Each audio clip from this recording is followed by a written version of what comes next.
എറണാകുളം ജില്ലയിലെ ഹൃദയഭാഗമായ കൊച്ചിയിലെ ഒരു രാത്രി നേരം. കാറുകളുടെയും ആളുകളുടെയും തിരക്കിന് ഒരു കുറവുമില്ല. ലാപ്ടോപ്പിന്റെ സ്ക്രീനിൽ നോക്കി ടെൻഷനോടെ ഇരിക്കുന്ന വിഷ്ണു. അവന്റെ മുഖത്ത് ക്ഷീണവും സമ്മർദ്ദവും ഉറക്കത്തിന്റെ ആലസ്യവും വ്യക്തമാണ്. എങ്കിലും അവൻ അവന്റെ ജോലി തുടർന്നു. കുറച്ചു കഴിഞ്ഞ് അവൻ ജോലി മതിയാക്കി ലാപ്ടോപ്പ് അടച്ചു വെച്ചു. പിന്നെ ഫോണിലേക്കൊന്ന് നോക്കി. സമയം രാത്രി 12 മണിയാകാൻ പോകുന്നു. അവനൊരു ദീർഘനിശ്വാസത്തോടെ ഇരുന്നിടത്തു നിന്നും എഴുന്നേറ്റു. മുഖമൊന്ന് കഴുകി ഫ്രഷായ ശേഷം അവൻ വന്ന് കട്ടിലിലേക്ക് വീണു. കട്ടിലിലേക്ക് വീഴേണ്ട താമസം. അവന്റെ കണ്ണുകൾ ഉറക്കത്തെ പുൽകിയിരുന്നു. ഇത് വിഷ്ണു, 26 വയസ്സ്. പാലക്കാടാണ് സ്വന്തം നാട്.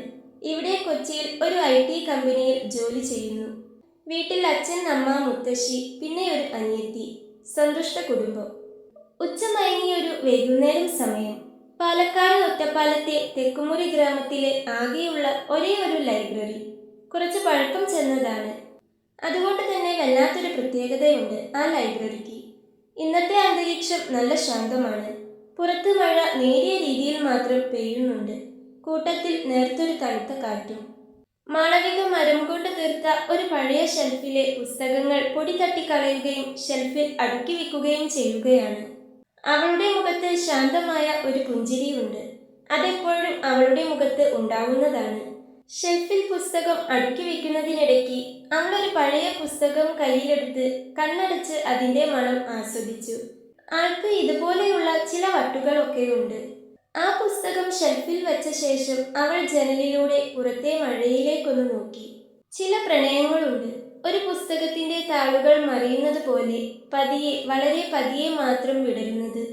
അതുപോലൊരു പ്രണയം അവളിലും വിരിഞ്ഞു തുടങ്ങാൻ സമയമായെന്നറിയാതെ അവൾ ആ മഴയിലേക്കും നോക്കി അങ്ങനെ നിന്നു.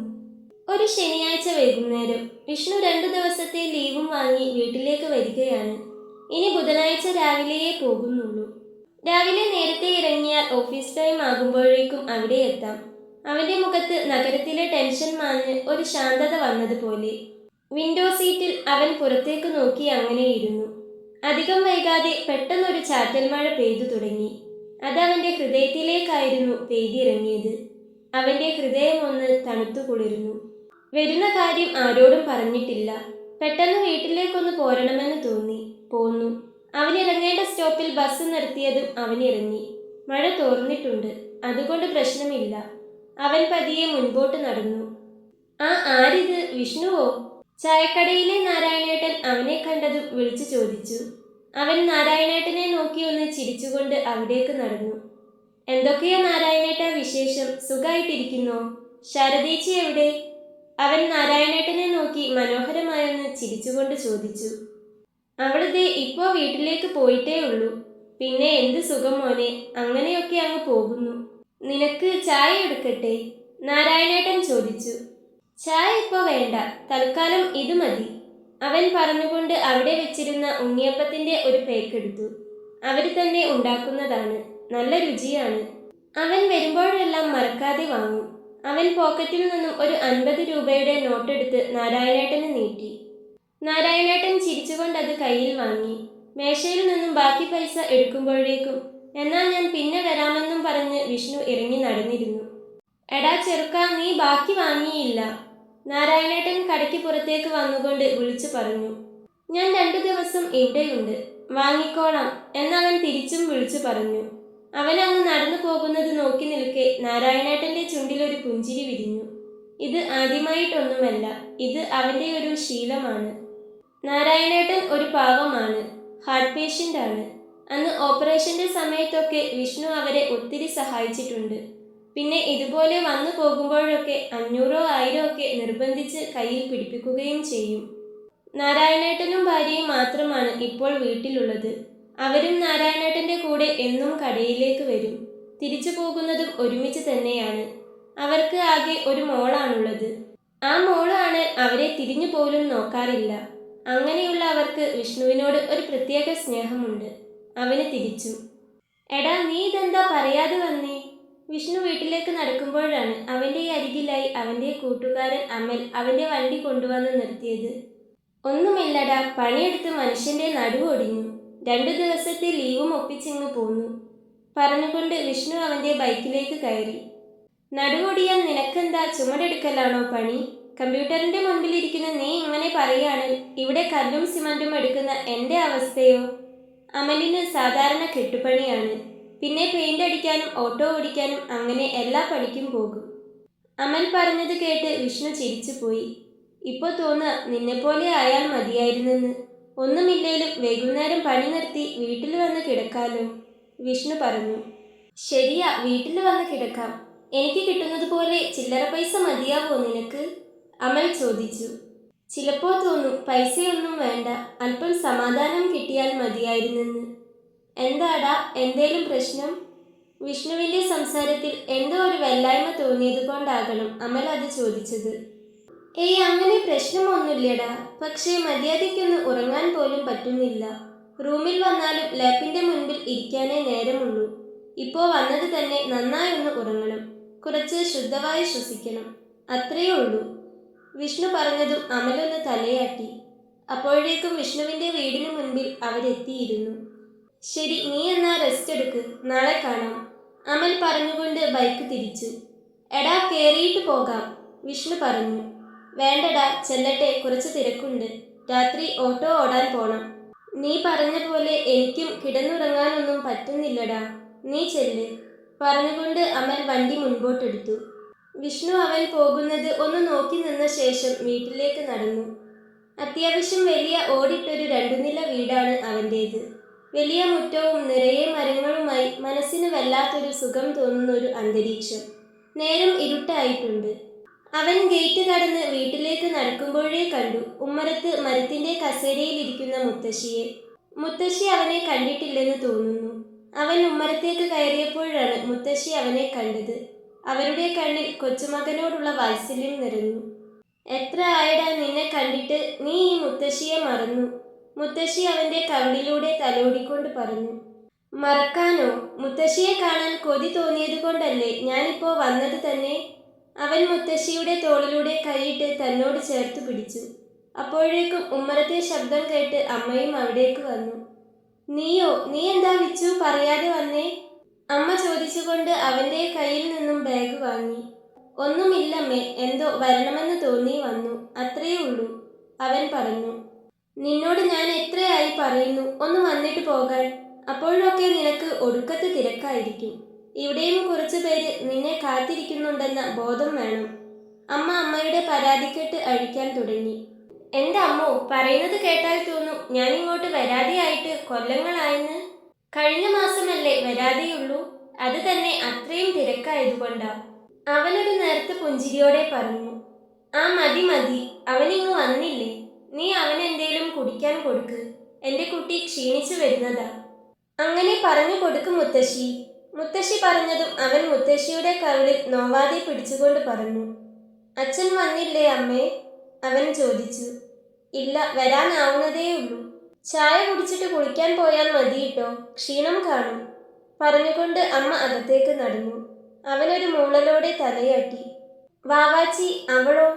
വാവാച്ചി അവൻ്റെ അനിയത്തിയാണ്, വൈഷ്ണ എന്നാണ് പേര്.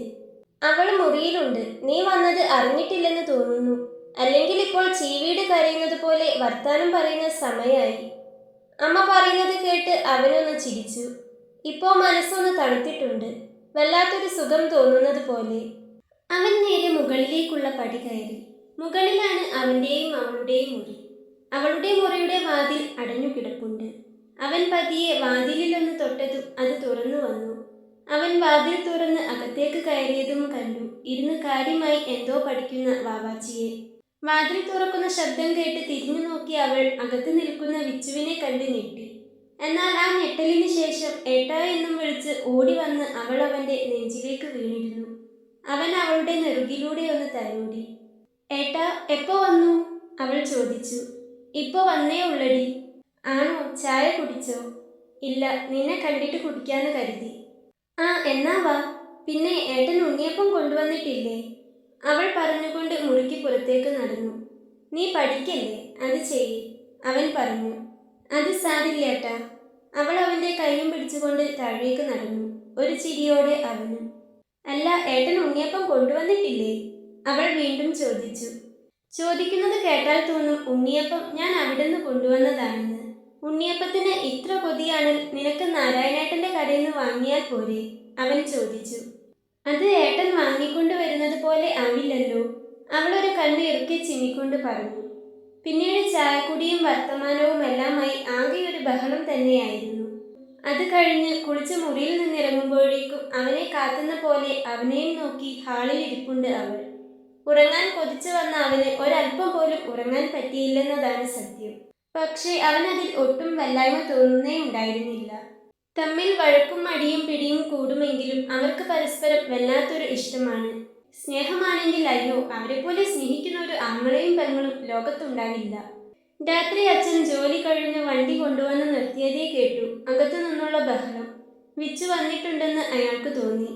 അവൻ വരുമ്പോഴാണ് ഇത്രയും ബഹളം. അല്ലെങ്കിൽ അമ്മയും മോളും തമ്മിലായിരിക്കും പോര്. പക്ഷേ അത് ഇത്രത്തോളം വരില്ല. ഹാളിലേക്ക് കയറിയതും കണ്ടത് 4 പേരും കൂടിയിരുന്ന് കഥ പറയുന്നതാണ്. അകത്തേക്ക് വരുന്ന അച്ഛനെ കണ്ടതും വാവാച്ചി വേഗത്തിൽ എഴുന്നേറ്റ് അച്ഛനരികിലേക്ക് ചെന്ന് അച്ഛൻ്റെ കയ്യിൽ നിന്നും ആ കവറിങ് വാങ്ങി. എന്താ വിച്ചു, നിനക്ക് ഇപ്പോഴേ ലീവ് കിട്ടിയുള്ളോ? അച്ഛൻ ചോദിച്ചു. 1 മാസമായി വീട്ടിലേക്ക് വരാത്തതിൻ്റെ പരിഭവം അച്ഛനുമുണ്ട്. കൊല്ലങ്ങളോളം നാട്ടിൽ വരാതെ ജീവിക്കുന്ന പ്രവാസികളുള്ള ലോകത്ത് 1 മാസം മകനെ കാണാതിരിക്കേണ്ടി വന്ന പരിഭവമാണ് അവർക്ക്. പറഞ്ഞിട്ട് കാര്യമില്ല, കഴുത്തും തലയിലും വെക്കാതെ കൊണ്ടു നടന്ന് അവരങ്ങനെയായിപ്പോയി. ഇപ്പോഴും തിരക്കൊഴിഞ്ഞിട്ടില്ല അച്ഛ, പക്ഷേ എങ്ങനെയൊക്കെയോ ലീവ് ഒപ്പിച്ചതാണ്, അവൻ പറഞ്ഞു. നീ എപ്പോഴാ വന്നേ? ദേ കുറച്ചു മുൻപ് വന്നേ ഉള്ളൂ. എന്നാ പോകുന്നേ? നാളെയോ മറ്റന്നാളോ? അയാൾ ചോദിച്ചു. ഇല്ല, ബുധനാഴ്ച പോയാൽ മതി, അവൻ പറഞ്ഞതും അയാളുടെ മുഖമൊന്ന് തെളിഞ്ഞു. എങ്കിലും അത്ര വലിയ തൃപ്തിയായിട്ടില്ല. അവൻ്റെ അച്ഛൻ ശ്രീധരൻ ടൗണിൽ സ്വന്തമായൊരു ഹോട്ടൽ നടത്തുകയാണ്. അതുകൊണ്ട് തന്നെ എന്നും ജോലി കഴിഞ്ഞു വരുമ്പോൾ അവൾക്കായി എന്തെങ്കിലും കൊണ്ടുവരും. അവൾ വേഗത്തിൽ പൊതി തുറന്നു നോക്കി. പൊറോട്ടയും ബീഫുമാണ്. അവൾ വേഗം ചെന്ന് ഒരു പ്ലേറ്റ് എടുത്തുകൊണ്ട് വന്നു. ഇതെന്താടി ഒരു പ്ലേറ്റ്? അവൻ ചോദിച്ചു. എനിക്ക് വേണ്ട, ഏട്ടൻ കഴിച്ചോ, അവൾ പറഞ്ഞതു കേട്ട് അവൻ അവളെ ഒന്ന് നോക്കി. എന്തോ ആ മറുപടി അവൻ അത്ര തൃപ്തികരമായിരുന്നില്ല. അവൾ തന്നെ ആ പ്ലേറ്റിലേക്ക് പൊറോട്ടയും ബീഫും വിളമ്പി അവൻ്റെ നേർക്ക് വെച്ചു കൊടുത്തു. അവനൊരു കഷ്ണം പൊറോട്ടയെടുത്ത് ബീഫും കൂട്ടി തനിക്കരികിലിരിക്കുന്നവളെ ഒന്ന് നോക്കി. അവളുടെ നോട്ടം കണ്ടാൽ അറിയാം അവൾ അതും പ്രതീക്ഷിച്ചിരിക്കുകയാണെന്ന്. അവനൊരു ചിരിയോടെ തന്നെ അത് അവളുടെ വായിലേക്ക് വെച്ചു കൊടുത്തു. എന്താ വാവാച്ചി ഇത്? നിനക്ക് വേണേൽ വേറൊരു പ്ലേറ്റിലെടുത്ത് കഴിച്ചാൽ പോരെ? പറഞ്ഞുകൊണ്ട് അമ്മ ഒരു പ്ലേറ്റിലേക്ക് കൂടി വിളമ്പാൻ പോയതും അവൾ അമ്മയെ തടഞ്ഞു. വേണ്ട, എനിക്ക് ഏട്ടൻ വാരി തന്നാൽ മതി, അവൾ പറഞ്ഞതും വിച്ചു ഇപ്പോൾ എങ്ങനെ ഇരിക്കുന്നു എന്ന പോലെ ഒരു ചിരിയോടെ അമ്മയെ ഒന്ന് നോക്കി. അവൻ കഴിക്കുന്നതിൻ്റെ കൂട്ടത്തിൽ അവൾക്ക് കൂടി വാരിക്കൊടുത്തു. അത് കണ്ടുനിന്ന മറ്റു 3 പേരുടെയും മനസ്സ് സന്തോഷം കൊണ്ട് നിറഞ്ഞിരുന്നു. അന്ന് രാത്രി ഭക്ഷണവും കഴിച്ച് കിടക്കാൻ പോകുന്നത് വരെ അവൾ അവൻ്റെ കൂടെ തന്നെയായിരുന്നു. ഇവിടത്തെ വിശേഷം പറയുന്നതിൻ്റെ കൂടെ അവിടത്തെ വിശേഷം പറയിപ്പിക്കൽ കൂടി ഉണ്ടായിരുന്നു. കുറെ നാളുകൾ കൂടി അന്ന് അവൻ സമാധാനത്തോടു കൂടിയാണ് ഉറങ്ങാൻ കിടന്നത്. പിറ്റേന്ന് രാവിലെ ഒരു 10 മണിയൊക്കെ ആയപ്പോൾ വിഷ്ണു മെല്ലെ പുറത്തേക്കിറങ്ങി. കൂട്ടുകാരെയൊക്കെ ഒന്ന് കാണണം, കൂട്ടത്തിൽ തണുത്ത കാറ്റേറ്റ് അല്പം നടക്കണം. മഴക്കാലം ആയതുകൊണ്ട് തന്നെ അങ്ങനെ വെയിലോ ചൂടോ ഇല്ല. പിന്നെ ലൈബ്രറിയിലും ഒന്ന് പോകണം. വിഷ്ണു പതിയെ ഗ്രാമത്തിലെ ഇടവഴികളിലൂടെ നടന്നു. കഴിഞ്ഞ ദിവസത്തെ മഴയുടെ നനവ് ഇപ്പോഴും മണ്ണിലുണ്ട്. കവലയിലെത്തിയപ്പോൾ കൂട്ടുകാരെ കുറച്ചുപേരെ കണ്ടു. അവരോടൊപ്പം കുറച്ചു നേരം ചിലവഴിച്ചു. നഗരത്തിലെ തിരക്കുകളെക്കുറിച്ചും ജോലിയുടെ സമ്മർദ്ദത്തെക്കുറിച്ചും അവർ ചോദിച്ചപ്പോൾ ഒരു ചിരിയോടെ അവൻ അതൊക്കെ ലളിതമാക്കി. എങ്കിലും അവൻ്റെ മനസ്സ് കൊതിച്ചതും ആഗ്രഹിച്ചതും ഈ നാട്ടിൻപുറത്തെ ശാന്തതയും തണുപ്പുമായിരുന്നു. കൂട്ടുകാരോട് യാത്ര പറഞ്ഞ് അവൻ നേരെ നടന്നത് ലൈബ്രറിയിലേക്കാണ്. അവൻ ജനിച്ചു വളർന്ന ഈ മണ്ണിൽ അവന് ഏറ്റവും പ്രിയപ്പെട്ട ഇടങ്ങളിലൊന്ന്. ലൈബ്രറിയുടെ പടികൾ കയറി അകത്തേക്ക് കടന്ന വിഷ്ണു അവിടെ കണ്ട കാഴ്ചയിൽ ഒന്ന് അമ്പരന്നു. സാധാരണ അവിടെ ഇരിക്കാറുള്ള രാഘവൻ നായർക്ക് പകരം ആ വലിയ ഡെസ്കിന് അപ്പുറം ഒരു പെൺകുട്ടി ഇരിക്കുന്നു. അവൾ ഏതോ പുസ്തകം വായിക്കുന്ന തിരക്കിലാണ്. വിഷ്ണു അകത്തേക്ക് വന്നത് അവൾ അറിഞ്ഞിട്ടേയില്ല. അവൻ കുറച്ചു നേരം അവളെ തന്നെ നോക്കി അങ്ങനെ നിന്നു. ജനാലയിലൂടെ വരുന്ന വെളിച്ചം അവളുടെ മുഖത്ത് തട്ടി പ്രതിഫലിക്കുന്നുണ്ട്. അവൾ ആ പുസ്തകത്തിൽ നിന്നും ഇപ്പോഴൊന്നും തല ഉയർത്തില്ലെന്ന് മനസ്സിലാക്കി അവൻ പതിയെ ഒന്ന് തൊണ്ടയനക്കി. പെട്ടെന്ന് ഞെട്ടി തല ഉയർത്തി അവൾ വിഷ്ണുവിനെ കണ്ട് ഒന്ന് പുഞ്ചിരിച്ചു. എന്താ, പുസ്തകം എടുക്കാനാണോ? അവൾ ചോദിച്ചു. ആ ചോദ്യത്തിൽ ഒരു പ്രത്യേക ഈണമുണ്ടായിരുന്നു. അല്ല, ഞാൻ ചുമ്മാ വന്നതാ. രാഘവൻ മാമ എവിടെ? വിഷ്ണു അല്പം ജിജ്ഞാസയോടെ ചോദിച്ചു. അങ്കിളിന് ഇന്ന് ചെറിയൊരു വല്ലായ്മ. ഇന്ന് വരാൻ സാധ്യതയില്ല. ഇവിടെ പുതിയതാണല്ലേ? അവൾ പുസ്തകം മടക്കി വെച്ചുകൊണ്ട് ചോദിച്ചു. തന്റെ നാട്ടിൽ വന്ന് തന്നോട് പുതിയതാണോ എന്ന് ചോദിക്കുന്നവളെ കണ്ട് വിഷ്ണുവിന് ചിരി വന്നു. എങ്കിലും അവനത് പുറത്ത് കാണിച്ചില്ല. ഏയ് അല്ല, ഞാനിവിടെ പുതിയതല്ല. ഇവിടെ അടുത്ത് തന്നെയാ താമസം. പക്ഷേ ജോലി കൊച്ചിയിലാണ്. ഇപ്പോൾ ലീവിന് വന്നതാ. ഇവിടെ ഇങ്ങനെ ഒരാളെ പ്രതീക്ഷിച്ചില്ല. അല്ല, ഇവിടെയൊന്നും കണ്ടിട്ടില്ലല്ലോ. താനിവിടെ പുതിയതാണല്ലേ? അവൻ പറഞ്ഞു. അവസാനം പറഞ്ഞത് തീർത്തും ഒരു പ്രത്യേക രീതിയിലായിരുന്നു. അത് കേട്ട് അവളൊന്ന് ചിരിച്ചു. ആ ചിരിക്കൊരു വല്ലാത്ത ഭംഗിയുണ്ടെന്ന് അവന് തോന്നി. അവൾ ആ ചിരിയോടെ തന്നെ അവളെ പരിചയപ്പെടുത്തി. ഞാൻ മാളവിക. അച്ഛനെ ഇവിടുത്തെ കോളേജിലേക്ക് ട്രാൻസ്ഫർ കിട്ടിയപ്പോൾ വന്നതാണ്. വന്നിട്ട് ഒരു മാസമായിട്ടേ ഉള്ളൂ. അച്ഛൻ കോളേജ് പ്രൊഫസറാണ്. അപ്പോൾ എങ്ങനെ ഇവിടുത്തെ ഈ ലൈബ്രറി? വിഷ്ണു പാതിയിൽ നിർത്തി. അത് അച്ഛൻ്റെ സുഹൃത്താണ് രാഘവനങ്കിൾ. എനിക്ക് പുസ്തകങ്ങളോട് വലിയ ഭ്രാന്താണ്. വെറുതെ വീട്ടിലിരിക്കുന്നതിനേക്കാൾ നല്ലത് ഇവിടെ ഈ പുസ്തകങ്ങൾക്കിടയിൽ ഇരിക്കുന്നതല്ലേ എന്ന് കരുതി ഇങ്ങോട്ട് പോന്നു. PG കഴിഞ്ഞു. ഇനി റിസൾട്ട് വരണം. അവൾ പറഞ്ഞു നിർത്തി. വിഷ്ണു വിഷ്ണു എന്നല്ലേ പേര്? അവൾ ഇടയ്ക്ക് ചോദിച്ചു. അതെ, എങ്ങനെ മനസ്സിലായി? അവൻ അത്ഭുതപ്പെട്ടു. വാവാച്ചി, വൈഷ്ണവ് ഇവിടെ വരാറുണ്ട്. വരുമ്പോഴൊക്കെ അവൾക്ക് അവളുടെ വിച്ചുവേട്ടനെക്കുറിച്ച് പറയാനേ നേരമുള്ളൂ. അവൾ ചിരിച്ചുകൊണ്ട് പറഞ്ഞു. എന്താ എന്താ അവൾ പറയാറുള്ളത്? വിഷ്ണു ചോദിച്ചു. കാരണം അവളുടെ സ്വഭാവം വെച്ച് എന്തും പറയാം. പേടിക്കേണ്ട, നല്ലത് മാത്രമേ പറഞ്ഞിട്ടുള്ളൂ. അവൾ പറഞ്ഞതും അവനൊന്ന് ചിരിച്ചു. മാളവിക ഓരോ പുസ്തകങ്ങളെക്കുറിച്ചും വാചാലയാകുന്നത് വിഷ്ണു കൗതുകത്തോടെ നോക്കി നിന്നു. പുസ്തകങ്ങളുടെ ഗന്ധവും അവിടുത്തെ ശാന്തതയും അവൾക്ക് എത്രമാത്രം പ്രിയപ്പെട്ടതാണെന്ന് അവളുടെ സംസാരത്തിൽ നിന്ന് തന്നെ അവന് മനസ്സിലായി. വിഷ്ണുവിന് വല്ലാത്തൊരു സന്തോഷം തോന്നി. ഒരു മാസത്തെ പരിചയം മാത്രമേ അവൾക്ക് ഈ ഗ്രാമവുമായി ഉള്ളൂ എന്ന് അവന് വിശ്വസിക്കാൻ തോന്നിയില്ല. അവൾ അത്രമേൽ ആ ഗ്രാമത്തിന്റെ ഭാഗമായി മാറിക്കഴിഞ്ഞിരിക്കുന്നു. കുറച്ചു നേരം കൂടി അവിടെ ചിലവഴിച്ച് തിരികെ ഇറങ്ങുമ്പോൾ വിഷ്ണുവിന്റെ ഉള്ളിൽ ആ ശാന്തമായ മുഖം മാത്രമായിരുന്നു. ലൈബ്രറിയിലെ പുസ്തകങ്ങളുടെ ഗന്ധത്തിനൊപ്പം മാളവികയുടെ ആ ചിരിയും അവന്റെ മനസ്സിൽ തങ്ങി നിന്നു. നഗരത്തിലെ തിരക്കുകളിൽ നിന്ന് ഓടിയെത്തിയ അവന് ഈ മഴക്കാലം സമ്മാനിച്ചത് ഒരിക്കലും പ്രതീക്ഷിക്കാത്ത ഒരു സൗഹൃദം കൂടിയായിരുന്നു. അല്ലെങ്കിൽ ഒരു പ്രണയത്തിന്റെ ആദ്യ അധ്യായം. പതിയെ മഴ വീണ്ടും ചാറ്റലായി പെയ്തു തുടങ്ങി. ഇത്തവണ ആ മഴയ്ക്ക് ഒരു പ്രത്യേക കുളിർമയുള്ളതുപോലെ വിഷ്ണുവിന് തോന്നി. അന്ന് രാത്രി വിഷ്ണുവിന് ഉറക്കം കുറവായിരുന്നു. കണ്ണടയ്ക്കുമ്പോൾ ആ പഴയ ലൈബ്രറിയും പുസ്തകങ്ങൾക്കിടയിൽ തെളിഞ്ഞ മാളവികയുടെ ആ ശാന്തമായ മുഖവുമാണ് അവൻ്റെ മനസ്സിലേക്ക് വന്നത്. തൻ്റെ പ്രിയപ്പെട്ട ഒരിടത്ത്, തനിക്ക് പ്രിയപ്പെട്ട പുസ്തകങ്ങൾക്കിടയിൽ ഒരാൾ കൂടി കൂട്ടിനുണ്ടെന്ന തോന്നൽ അവനിൽ വല്ലാത്തൊരു കൗതുകം നിറച്ചു. പിറ്റേന്ന് തിങ്കളാഴ്ച. പതിവിലും നേരത്തെ വിഷ്ണു എഴുന്നേറ്റു. വീട്ടിൽ അമ്മയുടെയും വാവാച്ചിയുടെയും കുശലാന്വേഷണങ്ങൾക്കിടയിലും അവൻ്റെ മനസ്സ് ആ ലൈബ്രറിയിലേക്കുള്ള വഴിയെ നടക്കുകയായിരുന്നു. ഒരു 10 മണിയൊക്കെ ആയതും അവൻ പതിയെ പുറത്തേക്കിറങ്ങാൻ നിന്നു. ലക്ഷ്യം ഒന്നാണ്, ലൈബ്രറി. അമ്മേ, ഞാനിപ്പോൾ വരാം. അവൻ അടുക്കളവാതിലിൽ വന്നു നിന്നുകൊണ്ട് അകത്തേക്ക് എത്തി നോക്കിക്കൊണ്ട് പറഞ്ഞു. എങ്ങോട്ടാ വിച്ചു? ഞാനിപ്പോൾ വരാം അമ്മേ, ഒന്ന് ലൈബ്രറി വരെ പോകണം. ഒരു പുസ്തകം തിരിച്ചേൽപ്പിക്കാനുണ്ട്. വിഷ്ണു ഒരു കള്ളം പറഞ്ഞു. വാസ്തവത്തിൽ അവൻ്റെ കയ്യിൽ പുസ്തകമൊന്നും ഉണ്ടായിരുന്നില്ല. ലൈബ്രറിയിൽ എത്തിയപ്പോൾ മാളവിക അവിടെ തന്നെയുണ്ട്. ഇന്നലെ കണ്ടതിനേക്കാൾ അവൾക്ക് കൂടുതൽ തെളിച്ചമുള്ളതായി അവന് തോന്നി. നീല നിറത്തിലുള്ള ഒരു ചുരിദാറാണ് വേഷം.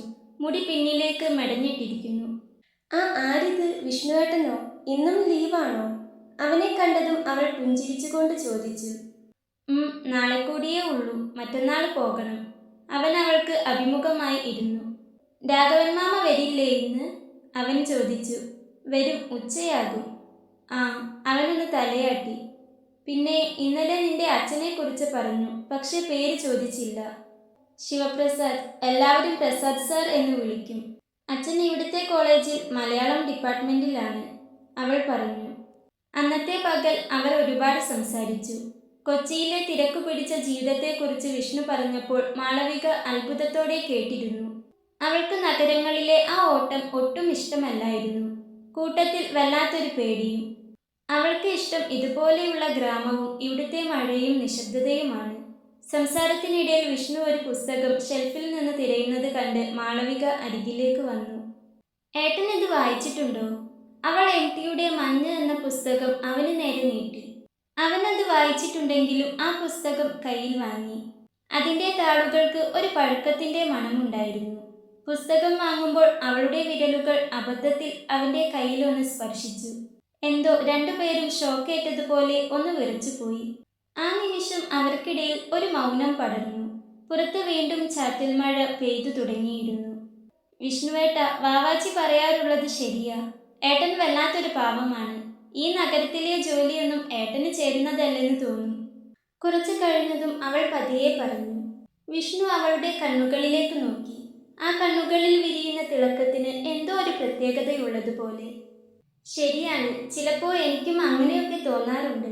ഈ 2 ദിവസം കൊണ്ട് എനിക്ക് കിട്ടിയ സമാധാനം അത്ര വലുതാണ്. പിന്നെ പറഞ്ഞിട്ട് കാര്യമില്ല, ജോലി ഇതായി പോയില്ലേ? വിഷ്ണു ഒരു ചിരിയോടെ പറഞ്ഞതും അവളും ഒന്ന് ചിരിച്ചു.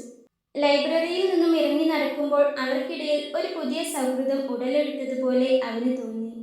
അല്ലെങ്കിൽ അവരെ അറിയാതെ പ്രണയം അതിൻ്റെ ആദ്യത്തെ ഇലകൾ അവർക്കിടയിൽ വിരിയിക്കുകയായിരുന്നു. അവളുടെ അവസ്ഥയും തിരിച്ചായിരുന്നില്ല. വാവാച്ചി പറഞ്ഞു പറഞ്ഞ് അവളുടെ വിച്ചേട്ടനോട് വല്ലാത്തൊരിഷ്ടം മാളവികയ്ക്കും തോന്നി തുടങ്ങിയിരുന്നു. ഇപ്പോൾ നേരിട്ട് കണ്ടപ്പോൾ അതൊന്നുകൂടി കൂടിയെന്നു മാത്രം. ബുധനാഴ്ച തിരിച്ചു പോകണമെന്ന കാര്യം ഓർത്തപ്പോൾ വിഷ്ണുവിൻ്റെ ഉള്ളിൽ വല്ലാത്തൊരു വിങ്ങൽ തോന്നി. ഇപ്പോൾ ആ വിങ്ങലിന് കാരണം തൻ്റെ കുടുംബം മാത്രമല്ല, ആ പഴയ ലൈബ്രറിക്കുള്ളിൽ പുസ്തകങ്ങൾക്കിടയിൽ പുഞ്ചിരിച്ചു നിൽക്കുന്ന മാളവിക കൂടിയാണെന്ന് അവൻ തിരിച്ചറിയുകയായിരുന്നു. വാവാച്ചിയോട് മാളവികയെക്കുറിച്ച് ചോദിച്ചാലോ എന്ന് ഒത്തിരി വട്ടം അവന് തോന്നിയതാണ്.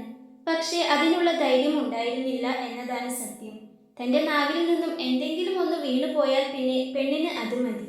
പിന്നെ അത് പറഞ്ഞാവും ഇനി അങ്ങോട്ട് തന്നെ കളിയാക്കുന്നത് മുഴുവൻ. ബുധനാഴ്ച പുലർച്ചെ. പുറത്ത് മഴ അപ്പോഴും തോർന്നിട്ടില്ല.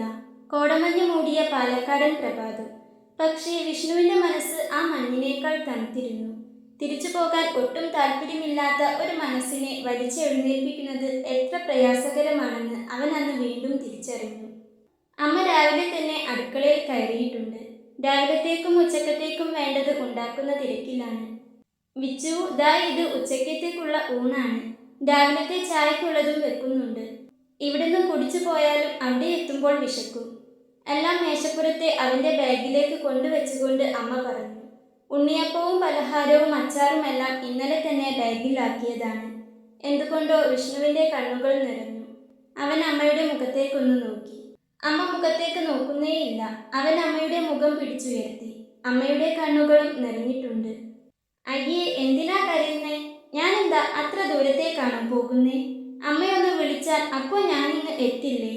ഒരു 3-3.5 മണിക്കൂർ നേരത്തെ കാര്യമല്ലേയുള്ളൂ. അവൻ അമ്മയെ സമാധാനിപ്പിച്ചുകൊണ്ട് പറഞ്ഞു. അതൊക്കെ നീ വെറുതെ പറയാ. ഇപ്പൊ പോയാൽ ഇനി നീ എപ്പോഴാ വരുന്നേ?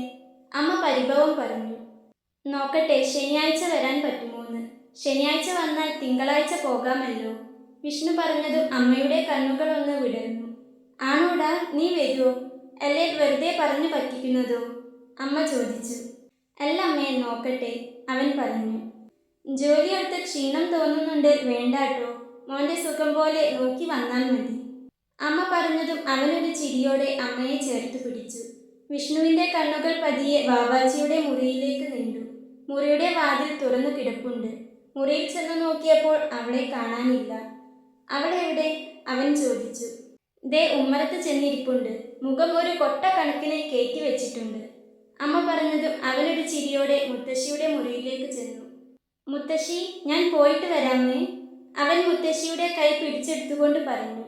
മുത്തശ്ശി എഴുന്നേറ്റ് കിടന്നതുപോലെ വേഗം കണ്ണുകൾ തുറന്നു. അപ്പോൾ ഉറങ്ങല്ലായിരുന്നോ? അവൻ ചോദിച്ചു. ഞാൻ നേരത്തെ എഴുന്നേറ്റതാ, തണുപ്പ് കൊണ്ട് എഴുന്നേൽക്കാത്തതാ, മുത്തശ്ശി പറഞ്ഞു. വേണ്ട, മുത്തശ്ശി കിടന്നോ, ഞാൻ ഇറങ്ങായി. ഇനി എന്നാ വരിക? മുത്തശ്ശി ചോദിച്ചു. മുത്തശ്ശിയുടെ കണ്ണുകളും നിറഞ്ഞിട്ടുണ്ട്. ഞാൻ അടുത്ത ആഴ്ച നോക്കിയിട്ട് വരാം. അവൻ പറഞ്ഞതും മുത്തശ്ശി തലയാട്ടിക്കൊണ്ട് അവൻ്റെ നെറ്റിയിലൊന്ന് ചുംബിച്ചു. അവൻ തിരിച്ചു. അവൻ ഉമ്മറത്തേക്ക് വരുമ്പോൾ വാവാച്ചി ഉമ്മറത്തെ തിണ്ണയിലിരിപ്പുണ്ട്. പക്ഷേ മുഖത്ത് പഴയ ആ പ്രസരിപ്പില്ല. തന്റെ ഏട്ടൻ വീണ്ടും ആ തിരക്കുകളിലേക്ക് പോകുകയാണെന്ന സങ്കടം അവളുടെ മുഖത്ത് വ്യക്തമാണ്. അവൻ അവൾക്കരികിൽ ചെന്ന് ആ തലയിലൊന്ന് കൊട്ടി. അവൾ വേഗത്തിൽ തിരിഞ്ഞു നോക്കി. ഏട്ടാ, അടുത്ത മാസം ഉറപ്പായും വരണേ, അവൾ പതിയെ പറഞ്ഞു. അവൻ അവളുടെ തലയിൽ തഴുകിക്കൊണ്ട് ഒന്ന് ചിരിച്ചു. അടുത്ത മാസം ആക്കേണ്ട, നോക്കട്ടെ, പറ്റുമെങ്കിൽ എല്ലാ ആഴ്ചയും വന്നിട്ടൊന്ന് പോകാം. അവൻ പറഞ്ഞതും വാവാച്ചി സന്തോഷം കൊണ്ട് അവനെ കെട്ടിപ്പിടിച്ചു. അപ്പോഴാണ് അമ്മയും അച്ഛനും അവിടേക്ക് വന്നത്. ഇതാ വിച്ചു, ഇത് വെച്ചോ പറഞ്ഞുകൊണ്ട് അച്ഛൻ ഒരു 2000 രൂപ അവന്റെ കയ്യിൽ വെച്ചു കൊടുത്തു. അവൻ അത് ചിരിയോടെ വാങ്ങി അവന്റെ ബാഗിൽ വെച്ചു. സ്വന്തമായി പൈസ ഉണ്ടാക്കുന്നുണ്ടെങ്കിലും അതിൽ നിന്നൊരു പങ്ക് വീട്ടിലേക്കെന്നും പറഞ്ഞ് അമ്മയുടെ കയ്യിൽ ഏൽപ്പിക്കുന്നുണ്ടെങ്കിലും ഇതുപോലെ ലീവിന് വന്ന് പോകുമ്പോഴൊക്കെ അച്ഛൻ അവന് പൈസ കൊടുക്കും. അവൻ അത് മടി കൂടാതെ വാങ്ങുകയും ചെയ്യും. അത് അവരുടെ ഒരു സന്തോഷം. അവൻ എത്താനായില്ലേ? അച്ഛൻ ചോദിച്ചു. ഇപ്പോൾ എത്തും, വിഷ്ണു പറഞ്ഞു. അച്ഛൻ റെയിൽവേ സ്റ്റേഷനിൽ കൊണ്ടുവിടാമെന്ന് പറഞ്ഞതാണ്. പക്ഷേ അമൽ വരുമെന്ന് പറഞ്ഞു. അതുകൊണ്ടാണ് അച്ഛൻ കൊണ്ടുവിടാത്തത്. ദേ, ഒരു പത്തിരിയെ നീ കഴിച്ചിട്ടുള്ളൂ. പോകുമ്പോൾ എന്തേലും വാങ്ങി കുടിക്കണം. പിന്നെ പത്തിരിയും കറിയും ഒക്കെ ഞാൻ ബാഗിൽ വെച്ചിട്ടുണ്ട്. റൂമിലെത്തി അത് കഴിച്ചിട്ട് പോയാൽ മതി. ഇനി നേരമില്ലെന്നും പറഞ്ഞ് ഒന്നും കഴിക്കാതെ ഓടിപ്പാഞ്ഞു പോകാൻ നിൽക്കേണ്ട, അമ്മ പറഞ്ഞു. ഇന്ന് നേരം വെളുത്തതിൽ പിന്നെ ഒരു 10 വട്ടമെങ്കിലും അമ്മ ഇത് തന്നെ പറഞ്ഞിട്ടുണ്ടാകും. അവന് ചിരി വന്നുപോയി, കൂട്ടത്തിൽ സങ്കടവും.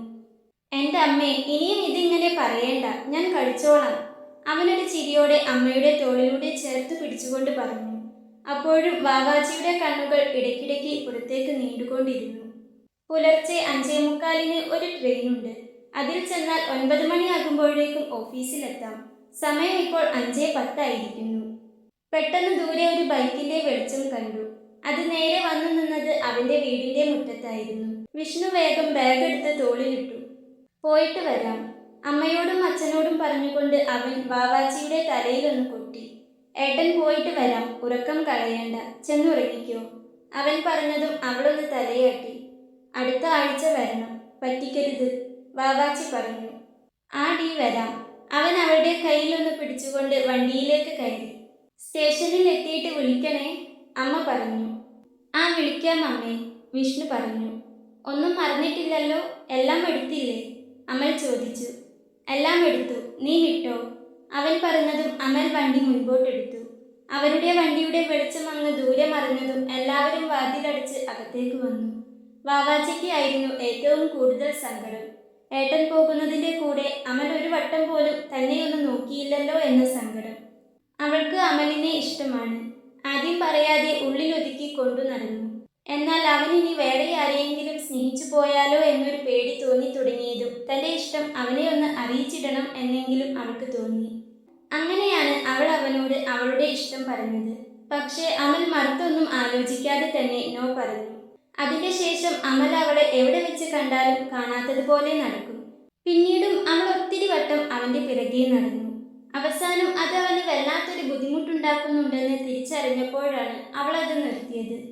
എങ്കിലും അവനെ എപ്പോ എവിടെ വെച്ച് കണ്ടാലും അവനിൽ നിന്നും ഒരു നോട്ടമെങ്കിലും കിട്ടുമെന്ന പ്രതീക്ഷയിൽ അവൾ അവനെ തന്നെ നോക്കി നിൽക്കും. ഹൃദയം ഒന്നാകെ എന്തോ മൂർച്ചയേറിയൊരു സാധനം കൊണ്ട് വരിഞ്ഞു മുറുക്കുന്നത് പോലെ അവൾക്ക് തോന്നി. കട്ടിലിലേക്ക് വീണ് ശബ്ദമില്ലാതെ അവൾ ഒത്തിരി കരഞ്ഞു. അതിനു മാത്രമേ അവൾക്കപ്പോൾ ആകുമായിരുന്നുള്ളൂ. വിഷ്ണു ചോദിക്കുന്നതിനൊക്കെ എന്തൊക്കെയോ പറയുന്നുണ്ടെങ്കിലും അമലിന്റെ മനസ്സാകെ അവളെ ഓർത്ത് നേറി പുകയുകയായിരുന്നു. തന്റെ ഒരു നോട്ടത്തിനു വേണ്ടി കൊതിയോടെ തന്റെ മുഖത്തേക്ക് നോക്കി നിന്നവളുടെ മുഖം. അത് അവളെ നോക്കിയില്ലെങ്കിലും അവന് മനസ്സിലാകും. അത് അവനെ വല്ലാതെ നോവിക്കുന്നുണ്ടായിരുന്നു. ഇഷ്ടമാണ് അവളെ ഒത്തിരി. അത് പക്ഷേ അവൾ പറയുന്നതിനും എത്രയോ മുൻപ് തനിക്ക് അവളോട് തോന്നിയതാണ്. കൂട്ടുകാരന്റെ പെങ്ങളെ സ്നേഹിക്കുന്നത് കൂട്ടുകാരനെ ചതിക്കുന്നത് പോലെയാണെന്നും അതിലുപരി തന്നെപ്പോലെ ഒരുത്തൻ അവരുമായി ചേരില്ലെന്ന ബോധ്യമുള്ളതുകൊണ്ടുമാകാം ആ ഇഷ്ടം അവൻ ഉള്ളിൽ തന്നെ ഒതുക്കിയത്. എന്നിട്ടും പ്രതീക്ഷിക്കാത്തൊരു ദിവസം അവൾ വന്നത് തന്നോട് പറഞ്ഞപ്പോൾ ഞെട്ടിപ്പോയിരുന്നു. അതിലുപരി ഒത്തിരി സന്തോഷിച്ചിരുന്നു. അവളോട് ഒത്തിരി സ്നേഹം തോന്നിപ്പോയിരുന്നു. എന്നാൽ സാധാരണ ജോലിക്ക് പോയി രാത്രിയിലും ഓട്ടോ ഓടിച്ച് ഓരോ ദിവസവും തള്ളി നീക്കുന്ന വലിയൊരു കടത്തിന്റെ ഭാരം പേറുന്ന തന്നെപ്പോലെ ഒരുത്തനല്ല അവൾക്ക് ചേരുന്നതെന്ന് മനസ്സ് പറഞ്ഞു. എല്ലാം അറിയുമ്പോൾ താൻ ചതിച്ചെന്ന ഭാവത്തോടെ വിഷ്ണു തന്നെ നോക്കുന്നത് ആലോചിച്ചപ്പോൾ തന്നെ ഉള്ളു പിടഞ്ഞുപോയി, തകർന്നുപോയി. അങ്ങനെ ഒരു ഇഷ്ടം തനിക്കില്ലെന്നും അതൊന്നും നടക്കില്ലെന്നും പറഞ്ഞ് തിരിഞ്ഞു നടക്കുമ്പോൾ നിറഞ്ഞ കണ്ണുകളോടെ തകർന്നു നിൽപ്പുണ്ടായിരുന്നു അവൾ. ഒരു പക്ഷേ അവൾക്ക് തന്നോട് ഇഷ്ടം തോന്നാനുള്ള കാരണവും താൻ തന്നെയായിരിക്കാം. തൻ്റെ നോട്ടത്തിൽ നിന്നും ഭാവത്തിൽ നിന്നും അവൾക്ക് അങ്ങനെ തോന്നിപ്പോയിരിക്കാം. അവളെക്കുറിച്ചോർത്തതും അമലിൻ്റെ കൈ ആക്സിലേറ്ററിൽ മുറുകി. എടാ, സമയമുണ്ട്, തിരക്ക് കൂട്ടേണ്ട. വിഷ്ണു പറഞ്ഞതും അമലൊന്ന് സ്പീഡ് കുറച്ചു. ലൈബ്രറിക്ക് മുൻപിലൂടെ പോകുമ്പോൾ വിഷ്ണുവിൻ്റെ നോട്ടം എന്തിനെന്നറിയാതെ അവിടേക്ക് നീണ്ടു. ഒരു വട്ടം കൂടി അവളെ ഒന്ന് കാണാൻ അവന് വല്ലാത്തൊരു കൊതി തോന്നി. ചിന്തിച്ചു തീരുമ്പോഴേക്കും ഇരുട്ടിൽ മൂടിക്കിടക്കുന്ന ആ ലൈബ്രറിയും കഴിഞ്ഞ് അവരപ്പോഴേക്കും മുൻപോട്ട് എത്തിയിരുന്നു. റെയിൽവേ സ്റ്റേഷനിൽ എത്തിയതും അമ്മയുടെ കോൾ വന്നിരുന്നു. ഇനിയിപ്പോൾ ട്രെയിൻ വന്നാലും കയറിയാലും അവിടെ എത്തിയാലും ഒക്കെ തിരിച്ചു വിളിക്കണമെന്നില്ല. അമ്മയുടെ കോൾ വന്നുകൊണ്ടേയിരിക്കും. ശരിയടാ, എത്തിയിട്ട് വിളിക്ക്.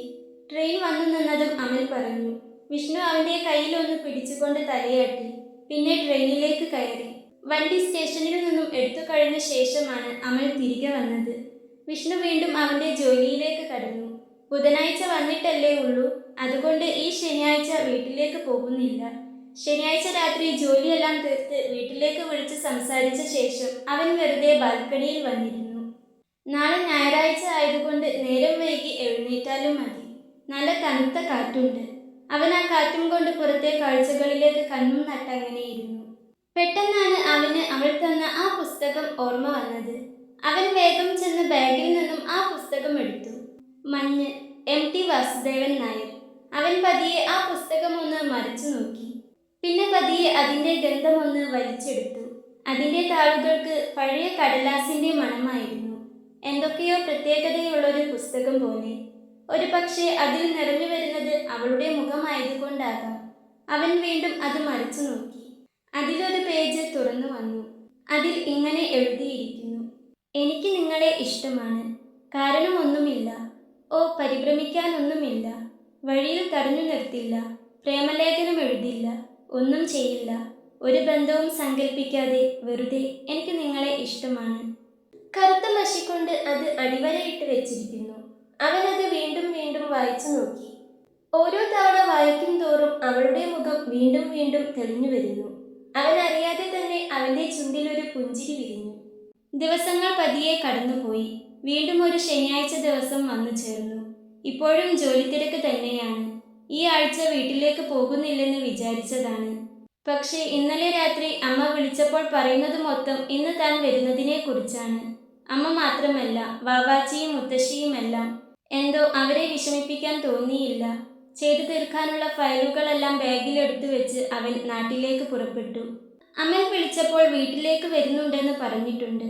അതുകൊണ്ട് അവൻ റെയിൽവേ സ്റ്റേഷനിൽ വന്നു കാത്തു നിൽക്കാമെന്ന് പറഞ്ഞു. റെയിൽവേ സ്റ്റേഷനിൽ വണ്ടി വന്നു നിന്നതും കണ്ടു തന്നെ കാത്തുന്ന പോലെ നിൽക്കുന്ന അമലിനെ. അവൻ്റെ മുഖമാകെ വല്ലാതെയായിട്ടുണ്ട്. അതുകൊണ്ട് തന്നെ വിഷ്ണു ഒരു സംശയത്തോടെയാണ് വണ്ടിയിൽ നിന്നും ഇറങ്ങിയത്. വിഷ്ണു അരികിലെത്തിയതും അമൽ അവനെ നോക്കി ഒന്ന് ചിരിച്ചു. നീ ക്ഷീണിച്ചോ? ഓഫീസിൽ നിന്നും വന്നതിൽ പിന്നെ നീ ഒന്നും കഴിച്ചില്ലേ? എന്തേലും കുടിച്ചിട്ട് പോകാം. വിഷ്ണുവിൻ്റെ മുഖത്തെ ക്ഷീണം മനസ്സിലാക്കിക്കൊണ്ട് അമൽ ചോദിച്ചു. അതിന് വിഷ്ണു ഒന്ന് ചിരിച്ചു. എനിക്ക് കുഴപ്പമൊന്നുമില്ല. ഞാൻ ചായ കുടിച്ചിട്ടാ വന്നേ. നിനക്കെന്താ? എന്തു പറ്റി? മുഖം വല്ലാതെ ഇരിക്കുന്നു. വിഷ്ണു ചോദിച്ചു. ഏയ്, എനിക്കെന്ത്? ഒന്നുമില്ല. നീ വന്നേ. പറഞ്ഞുകൊണ്ട് അമൽ മുൻപോട്ട് നടന്നതും വിഷ്ണു അവൻ്റെ കയ്യിൽ പിടിച്ചു. പറഞ്ഞിട്ട് പോയാൽ മതി. എന്താടാ, എന്തു പറ്റി? വിഷ്ണു ചോദിച്ചു. ഒന്നുമില്ലടാ, നിനക്ക് തോന്നുന്നതാ, അമൽ പറഞ്ഞു. എന്തേ? പൈസയുടെ എന്തേലും ആവശ്യമുണ്ടോ? അതാണോ കാര്യം? വിഷ്ണു വീണ്ടും ചോദിച്ചു. ഏയ്, അതൊന്നും അല്ലടാ. ഇന്ന് കുറച്ച് നല്ല പാടായിരുന്നു. നടുവൊടിഞ്ഞില്ലെന്നേ ഉള്ളൂ. അതുകൊണ്ട് നിനക്ക് തോന്നുന്നതാ, അമലൊന്ന് ചിരിച്ചുകൊണ്ട് അവനോട് പറഞ്ഞു. ഞാൻ പറഞ്ഞതല്ലേ ഞാനങ്ങ് വന്നോളാമെന്ന്. നിനക്ക് ഇത്തിരി നേരം വീട്ടിൽ പോയി കിടന്നൂടായിരുന്നോ? വിഷ്ണുവിന് ദേഷ്യം വന്നു. സ്വന്തം കാര്യം നോക്കാതെയുള്ള അവൻ്റെ ഈ ജീവിതം കാണുമ്പോൾ വിഷ്ണുവിന് പലപ്പോഴും ദേഷ്യം വന്നു പോകാറുണ്ട്. ഇങ്ങനെയൊന്നുമല്ലായിരുന്നു ആവേണ്ടിയിരുന്നത്. എന്നേക്കാളും മാർക്ക് നിനക്കല്ലായിരുന്നോടാ? അന്ന് പഠിച്ചിരുന്നേൽ ഇന്നിങ്ങനെ കഷ്ടപ്പെടണമായിരുന്നോ? ഞാൻ എത്ര പറഞ്ഞതാ പൈസയുടെ കാര്യം നമുക്ക് എങ്ങനെയെങ്കിലും ശരിയാക്കാമെന്ന്. കേട്ടില്ലല്ലോ. വിഷ്ണു അമലിനെ നോക്കി പറഞ്ഞതും അമൽ അവൻ്റെ തോളിലൂടെ കൈയിട്ടൊന്ന് ചിരിച്ചു. അച്ഛൻ പെട്ടെന്ന് തളർന്നു വീഴുന്നു. പിന്നെ അമ്മയും അനിയത്തിയും. അവരെ നോക്കേണ്ടത് ഞാനല്ലേടാ? പിന്നെ കാലാകാലം ഇങ്ങനെ കഷ്ടപ്പെടാൻ ഞാനും വിചാരിച്ചിട്ടില്ല. കുറച്ച് കടം കൂടി കൊടുത്തു തീർക്കാനുണ്ട്. ആ തൽക്കാലം ഇപ്പോൾ ഇങ്ങനെയൊക്കെ അങ്ങ് പോട്ടെന്നേ. അമൽ നേർത്തൊരു ചിരിയോടെയാണ് പറയുന്നതെങ്കിലും വിഷ്ണുവിന് ആകെ വിഷമം തോന്നിയിരുന്നു. അവൻ ഒത്തിരി സ്നേഹത്തോടെ തൻ്റെ കൂട്ടുകാരനെ ഒന്ന് നോക്കി. അവർ വീട്ടിലെത്തുമ്പോൾ പതിവ് പോലെ മുത്തശ്ശി ഉമ്മറത്തിരിപ്പുണ്ട്. അവരുടെ വണ്ടിയുടെ ശബ്ദം കേട്ട് അമ്മ അകത്തുനിന്നും ഉമ്മറത്തേക്ക് വന്നു. എന്നാ ശരിയടാ, കാണാം. വിഷ്ണു വണ്ടിയിൽ നിന്നും ഇറങ്ങിയതും അതും പറഞ്ഞുകൊണ്ട് അമൽ വണ്ടി തിരിച്ചു. എടാ വാടാ, കേറിയിട്ട് പോകാം, വിഷ്ണു പറഞ്ഞു. ഇല്ലടാ, പിന്നെ വരാം, അമൽ പറഞ്ഞു. നീ ഇങ്ങ് വാ മോനെ അമലെ, ഇവിടെ മുത്തശ്ശിയുടെ അടുത്ത് വന്നിരിക്കി. മുത്തശ്ശി പറഞ്ഞതും അമൽ മുത്തശ്ശിയെ നോക്കി ഒന്ന് ചിരിച്ചു. പിന്നെ വരാം മുത്തശ്ശി, ഇപ്പോൾ ചെന്നിട്ട് കുറച്ച് തിരക്കുണ്ട്, അമൽ പറഞ്ഞു. നിനക്കെന്നും തിരക്ക് തന്നെ. ഇവൻ ഉള്ളപ്പോൾ പോലും നിന്നെ ഇങ്ങോട്ടൊന്ന് കാണാൻ കിട്ടുന്നില്ല. പണ്ട് നീ ഇങ്ങനെയൊന്നും ആയിരുന്നില്ലാട്ടോ അമലെ. ഇവിടെ തന്നെയായിരുന്നു നീ. ഇപ്പോൾ നിന്നെ ഒന്ന് കാണണമെങ്കിൽ ദേ ഇവനെ കൂട്ടിക്കൊണ്ട് വരുമ്പോഴോ അല്ലെങ്കിൽ തിരിച്ചു കൊണ്ടാക്കുമ്പോഴോ ആണ്, അമ്മയും പറഞ്ഞു. അവർക്കെല്ലാം അവനെ ഒത്തിരി ഇഷ്ടമാണ്. വരാം അമ്മേ, തിരക്കാണ്. വൈകിട്ട് ഓട്ടോ കൂടി ഓടുന്നത് കൊണ്ട് നിന്നു തിരിയാനുള്ള സമയമില്ല, അമൽ പറഞ്ഞു. മുത്തശ്ശി, ഞാനൊരു ദിവസം മുത്തശ്ശിയെ കാണാനായിട്ട് വരാം, മുത്തശ്ശിയോട് പറഞ്ഞതും മുത്തശ്ശി ഒന്ന് തലയാട്ടി. ശരിയടാ, നീ റെസ്റ്റ് എടുക്ക്, ഞാൻ വിളിക്കാം, പറഞ്ഞുകൊണ്ട് അമൽ വണ്ടി മുൻപോട്ടെടുത്തു. അമൽ പോകുന്നത് നോക്കി നിൽക്കെ വിഷ്ണുവിൻ്റെ ഉള്ളിൽ എന്തൊക്കെയോ സംശയങ്ങളും വല്ലായ്മയും നിറഞ്ഞിരുന്നു. മുത്തശ്ശി, ചായ കുടിച്ചോ, വിഷ്ണു ചോദിച്ചു. മുത്തശ്ശി കുടിച്ചു. മോൻ ചെന്ന് എന്തേലും കുടിച്ചിട്ട് കുളിക്കേ കിടക്കേ എന്താന്ന് വെച്ചാ ചെയ്യും. യാത്ര ചെയ്ത് വന്നതല്ലേ, കുട്ടിക്ക് ക്ഷീണം കാണും, മുത്തശ്ശി പറഞ്ഞു. അവൾ എവിടെ അമ്മേ, അവൻ അകത്തേക്ക് നടക്കുന്നതിനിടയിൽ ചോദിച്ചു. ഇത്രയും നേരം ഉമ്മറത്ത് നിന്നെയും നോക്കി ഇരിപ്പുണ്ടായിരുന്നു. ഇപ്പോൾ ആണ് മുറിയിലേക്ക് ചെന്നത്. പിന്നെ ചായ എന്തേലും കുടിച്ചിട്ട് കുളിക്കാൻ കയറിയാൽ മതിയിട്ടോ വിച്ചു, പറഞ്ഞുകൊണ്ട് അമ്മ അടുക്കളയിലേക്ക് നടന്നു. ഉമ്മറത്ത് അവനെയും കാത്ത് അത്രയും നേരം ഇരിപ്പായിരുന്നു അവൾ. പെട്ടെന്നാണ് മുറിയിൽ വെച്ചിരുന്ന അവളുടെ ഫോൺ റിങ് ചെയ്തത്. അതെടുക്കാൻ പോയ സമയത്താണ് വിഷ്ണുവും അമലും വന്നത്. ജനലിലൂടെ അവൾ കണ്ടിരുന്നു അവർ വരുന്നത്. ഏട്ടനെ നോക്കുന്നതിന്റെ കൂട്ടത്തിൽ അവളുടെ കണ്ണുകൾ അമലിനെയും തേടി ചെന്നു. എന്തോ അവനാകെ ക്ഷീണിച്ചതുപോലെ. അമ്മയോടും മുത്തശ്ശിയോടുമൊക്കെ എന്തൊക്കെയോ ചിരിച്ചു സംസാരിക്കുന്നത് കേൾക്കാം. എങ്കിലും അവന്റെ കണ്ണുകളിൽ വല്ലാത്തൊരു വേദന നിറഞ്ഞു നിൽക്കുന്നത് പോലെ. അവനെ അങ്ങനെ കാണുമ്പോൾ അവൾക്ക് വല്ലാതെ വേദനിച്ചു. കണ്ണുകൾ നിറഞ്ഞു. പ്രണയം കൊണ്ട് ആ ഹൃദയം നിറഞ്ഞു. എല്ലാം ശരിയാകും, ഞാനില്ലേ കൂടെ എന്ന് പറയണമെന്ന് തോന്നി. അവനെ തന്നെ അങ്ങനെ നോക്കി നിൽക്കെ അവൻ വണ്ടിയും എടുത്ത് പോയിരുന്നു. എന്നിട്ടും അവൾ കുറച്ചു സമയം അവൻ പോയ വഴിയെ നോക്കി നിന്നു. പെട്ടെന്നാണ് അവൾക്ക് സ്ഥലകാല ബോധം വന്നത്. അവൾ വേഗത്തിൽ നിറഞ്ഞ കണ്ണുകൾ അമർത്തി തുടച്ചുകൊണ്ട് പുറത്തേക്ക് നടന്നു. താഴേക്കുള്ള കോണിപ്പടികൾ ഇറങ്ങാൻ തുടങ്ങുമ്പോഴേക്കും വിഷ്ണു മുകളിലേക്ക് കയറി തുടങ്ങിയിരുന്നു. ഏട്ടാ, വിളിച്ചുകൊണ്ട് അവൾ അവൻ്റെ നെഞ്ചിലേക്ക് ചേർന്നു. ഞാൻ വന്നിട്ട് കുളിച്ചിട്ട് പോലും ഇല്ലടി, അവൻ അവളുടെ മുടിയിലൂടെ തലോടിക്കൊണ്ട് പറഞ്ഞു. ഞാൻ ഇത്ര നേരവും ഏട്ടനെ കാത്ത് ഉമ്മറത്ത് തന്നെ ഉണ്ടായിരുന്നു. ഫോൺ മുറിയിലായിരുന്നു. ഒരു കോൾ വന്നപ്പോൾ ഇങ്ങ് കയറി പോന്നതാ, അവൾ അവനിൽ നിന്നും അകന്നു മാറാതെ തന്നെ താഴേക്ക് നടന്നുകൊണ്ട് പറഞ്ഞു. അവൻ അവളെ ഒന്ന് നോക്കി. അവളുടെ കൺപീലികളിൽ കരഞ്ഞെന്ന വണ്ണം നനവൂറി നിൽക്കുന്നു. നീ എന്താടി, കരഞ്ഞോ, അവൻ ചോദിച്ചു. ഏയ് ഇല്ല, എന്തേ ഏട്ടാ, അവൾ പെട്ടെന്ന് കണ്ണും മുഖവും തുടച്ചുകൊണ്ട് ചോദിച്ചു. കണ്ണു നനഞ്ഞിരിക്കുന്നു, അവനൊന്ന് അവളെ തന്നെ നോക്കിക്കൊണ്ട് പറഞ്ഞു. അതോ, അത് ഞാനിപ്പോൾ മുഖം കഴുകിയതേ ഉള്ളൂ, അവൾ പറഞ്ഞു. വിഷ്ണു അതിനൊന്ന് അമർത്തി മൂളി. മുഖം മെഴുക്കോറി കിടക്കുന്നുണ്ട്, ഇപ്പോഴൊന്നും മുഖം കഴുകിയിട്ടില്ലെന്ന് ഉറപ്പ്. പിന്നെ അവന്റെ പാവാച്ചിയെ അവന് അറിയാത്തതല്ലല്ലോ. അവൾ പറയുന്നത് സത്യമാണോ കള്ളമാണോ എന്നറിയാൻ അവളുടെ കണ്ണിലേക്കൊന്ന് നോക്കിയാൽ മാത്രം മതി. അവനിൽ നിന്നും ഒരു നെടുവീർപ്പ് അടർന്നു വീണു. താഴേക്ക് നടക്കുമ്പോൾ അവൾ എന്തൊക്കെയോ നിർത്താതെ പറയുന്നുണ്ട്.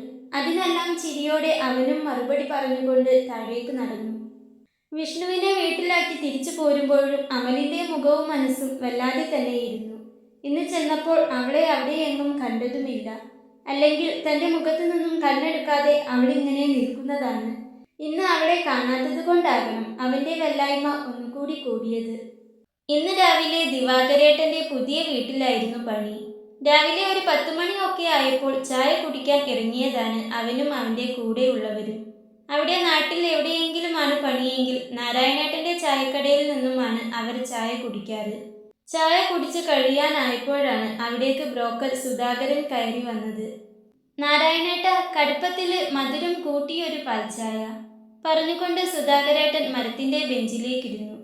എന്താണ് സുധാകര, എന്തേലും കോളത്തോ? ചായ അടിക്കുന്നതിനിടയിൽ നാരായണേട്ടൻ വിളിച്ചു ചോദിച്ചു. ആ നാരായണ, ഒരു ആലോചന വന്നിട്ടുണ്ട്. നടന്നാൽ എനിക്ക് അത്യാവശ്യം നല്ലൊരു പൈസ കയ്യിൽ കിട്ടും. ചെക്കൻ ഗവൺമെന്റ് കോളേജിൽ മാഷ. അമ്മയും അച്ഛനും മാഷുമാര് തന്നെയായിരുന്നു. അച്ഛൻ റിട്ടയർഡായി, അമ്മ ഇപ്പോഴും പോകുന്നുണ്ട്. ഒരൊറ്റ മോൻ. എല്ലാത്തിൻ്റെയും അവകാശി അവൻ തന്നെ. ഞാൻ അന്വേഷിച്ചു. സ്വഭാവം കൊണ്ട് നല്ല കൂട്ടരാ.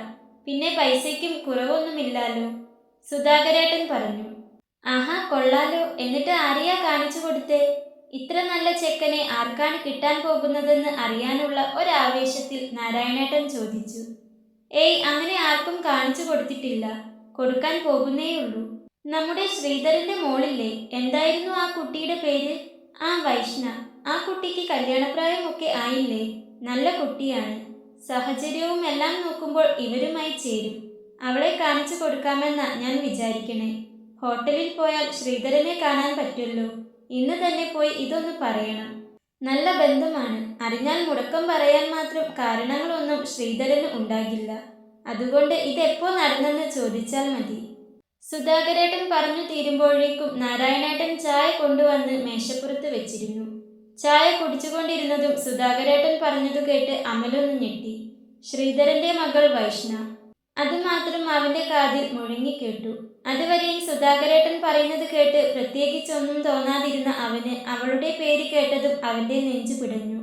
ഇത്രനാളും കണ്ടില്ലെന്ന് നടിച്ച് ഇഷ്ടമില്ലാത്തതുപോലെ നടന്നതാണ്. പക്ഷേ ഇപ്പോൾ മറ്റൊരാൾക്ക് വേണ്ടി അവളെ കാണിച്ചു കൊടുക്കുന്നു എന്ന് കേട്ടപ്പോൾ പറഞ്ഞറിയിക്കാൻ പറ്റാത്തൊരു തരം വേദന. പിന്നീട് അവനൊന്നും കഴിക്കാൻ തോന്നിയില്ല. അവൻ എഴുന്നേറ്റ് കൈ കഴുകാൻ ചെന്നു. മുഴുവൻ കഴിച്ചിട്ട് പോ അമലേ. അവൻ എഴുന്നേറ്റ് പോകുന്നത് കണ്ടതും സുധാകരേട്ടൻ പറഞ്ഞു. മതി സുധാകരേട്ട, അത്രയേ പോകൂ. അമലൊന്ന് ചിരിക്കാൻ ശ്രമിച്ചുകൊണ്ട് പറഞ്ഞു. പിന്നെ കൈ കഴുകി വന്ന് നാരായണേട്ടന് പൈസ കൊടുത്ത ശേഷം പതിയെ പുറത്തേക്ക് നടന്നു. ആ സമയം മുതൽ അമൽ വല്ലാതെ അസ്വസ്ഥനായിരുന്നു. സുധാകരേട്ടൻ പറഞ്ഞത് വെച്ച് നോക്കുമ്പോൾ അവളുടെ വീട്ടുകാർക്ക് ഈ ബന്ധത്തിന് തടസ്സം പറയേണ്ട ആവശ്യമില്ല. അവൾ ഇതിന് സമ്മതിക്കുമോ? അല്ലെങ്കിൽ അവന് ചിന്തിക്കാൻ പോലും ആകുന്നുണ്ടായിരുന്നില്ല. അവളെ ഇങ്ങനെ നെഞ്ചോട് അടക്കി പിടിക്കാൻ തോന്നി. പക്ഷെ സാധിക്കില്ല. അതിനുള്ള യോഗ്യത തനിക്കില്ല. അവന്റെ മനസ്സ് വല്ലാതെ നീറി. വിഷ്ണുവും വാവാച്ചിയും അമ്മയും മുത്തശ്ശിയും ഹാളിലിരുന്ന് TV കാണുമ്പോഴാണ് അച്ഛൻ അകത്തേക്ക് കയറി വരുന്നത്. ആ, നീ വന്നോ? അച്ഛൻ വന്നതും അമലിനോട് ചോദിച്ചുകൊണ്ട് കയ്യിലിരുന്ന കവർ വാവാച്ചിക്ക് നേരെ നീട്ടി. അവൾ അത് വാങ്ങി മണത്തു നോക്കി. ഹായ്, ബിരിയാണി പറഞ്ഞുകൊണ്ട് അവൾ ഇരുന്നിടത്തു നിന്നും എഴുന്നേറ്റു. രാത്രി വരുമ്പോൾ ബിരിയാണി കൊണ്ടുവരാമെന്ന് അച്ഛൻ വിളിച്ചപ്പോൾ അമ്മയോട് പറഞ്ഞിരുന്നു. അതുകൊണ്ട് രാത്രിയിൽ വേറെ പ്രത്യേകിച്ചൊന്നും ഉണ്ടാക്കുന്നില്ല. മുത്തശ്ശിക്ക് ഓട്സ് ഉണ്ടാക്കി വെച്ചിട്ടുണ്ട്. അച്ഛൻ വേഗം ചെന്ന് കുളിച്ചു വാ, ഒരുമിച്ച് കഴിക്കാം. അവൾ പറഞ്ഞതും അച്ഛനൊന്ന് ചിരിച്ചു. നീ എന്താടി ഇതുവരെ ബിരിയാണി കണ്ടിട്ടില്ലേ? വിഷ്ണു അവളുടെ തലയിലൊന്ന് കൊട്ടിക്കൊണ്ട് പറഞ്ഞു. ഓ, ഈ ഏട്ടന് വേണ്ടെങ്കിൽ കഴിക്കേണ്ട. അമ്മേ, ഏട്ടന് ബിരിയാണി വേണ്ടാന്ന്. മുത്തശ്ശിക്ക് ഉണ്ടാക്കിയ ഓട്സ് ഇരിപ്പില്ലേ, അത് കൊടുത്തേക്ക്. അവൾ അടുക്കളയിലേക്ക് പോയ അമ്മയെ നോക്കി വിളിച്ചു പറഞ്ഞു. എനിക്ക് ബിരിയാണി വേണ്ടെന്ന് ഞാൻ പറഞ്ഞോ? വിഷ്ണു അവളുടെ കൈ പിടിച്ചൊന്ന് പതിയെ തിരിച്ചുകൊണ്ട് ചോദിച്ചു. ആ, എൻ്റെ കൈ വിടടാ, അവൾ ആർത്തു. പതിയെ കരി, അതിന് മാത്രം സ്ട്രോങ്ങിലെ ഞാൻ പിടിച്ചിട്ടുള്ളൂ. അവൻ കണ്ണുരുട്ടിക്കൊണ്ട് പറഞ്ഞതും അവൾ പതിയെ ഒന്ന് ഇളിച്ചു കാണിച്ചു. ഈ മക്കളുടെ ഒരു കാര്യം, രണ്ടും വലുതായി, എന്നിട്ടും കുരുത്തക്കേടിന് ഒരു കുറവുമില്ല. മുത്തശ്ശി അവരുടെ കളി കണ്ട് ചിരിയോടെ പറഞ്ഞു. എല്ലാം കണ്ടുകൊണ്ട് നിന്ന അച്ഛൻ്റെ ചിരി പെട്ടെന്ന് മാഞ്ഞു. വിഷ്ണുവുമായി വഴക്കുകൂടി കളിക്കുന്ന വാവാച്ചിയെ തന്നെയൊന്ന് അച്ഛൻ നോക്കി. ഒരു നിമിഷം ഹോസ്പിറ്റലിൽ വെച്ച് വെള്ളത്തുണിയിൽ പൊതിഞ്ഞു തന്നൊരു റോസ് നിറത്തിലുള്ളൊരു പൊടിക്കുഞ്ഞിനെ അയാൾക്ക് ഓർമ്മ വന്നു. തൻ്റെ മകൾ ഇത്രയും വലുതായി പോയോ? അയാൾ ചിന്തിച്ചു പോയി. അച്ഛൻ കുളിച്ചു വരുമ്പോഴേക്കും മുത്തശ്ശിയും വിച്ചുവും വാവാച്ചിയും അത്താഴം കഴിക്കാൻ ഇരുന്നിട്ടുണ്ട്. അമ്മ അടുക്കളയിൽ നിന്നും വെള്ളം കുടിക്കാനുള്ള ഗ്ലാസ് കൂടി കൊണ്ടുവന്നതും അമ്മയും അവർക്കൊപ്പം ഇരുന്നു. ഏറെ നാളുകൾക്ക് ശേഷം അന്നൊരുമിച്ച് എല്ലാവരും കൂടിയിരുന്ന് ഭക്ഷണം കഴിക്കുന്നതിൻ്റെ സന്തോഷം എല്ലാവരിലും ഉണ്ടായിരുന്നു. പിന്നെ ഇന്ന് നമ്മുടെ ആ ബ്രോക്കർ സുധാകരൻ എന്നെ വന്നു കണ്ടിരുന്നു. വാവാച്ചിക്കൊരു ആലോചന. ഗവൺമെന്റ് കോളേജിലെ മാഷാണ്. അമ്മയും അച്ഛനും ഒക്കെ മാഷുമാരാണ്. ഒറ്റ മോൻ. കേട്ടിടത്തോളം നല്ല ആലോചനയാണ്. കഴിക്കുന്നതിനിടയിൽ അച്ഛൻ പറഞ്ഞതും എല്ലാവരുടെയും കണ്ണുകൾ അച്ഛൻ്റെ മുഖത്തേക്കായി. വാവാച്ചി ഒന്ന് ഞെട്ടി. അവളുടെ ഉള്ളൊന്ന് പിടഞ്ഞു. കൈകൾ വിറച്ചു. ഹൃദയത്തിനകത്ത് വല്ലാത്തൊരു വേദന പോലെ. കണ്ണുകൾ നിറഞ്ഞു വരാൻ തുടങ്ങുന്നത് പോലെ രണ്ടു കണ്ണുകളും നീറിപ്പുകഞ്ഞു. അച്ഛൻ ഇത് പറഞ്ഞതും വിഷ്ണു ആദ്യം നോക്കിയത് വാവാച്ചിയുടെ മുഖത്തേക്കാണ്.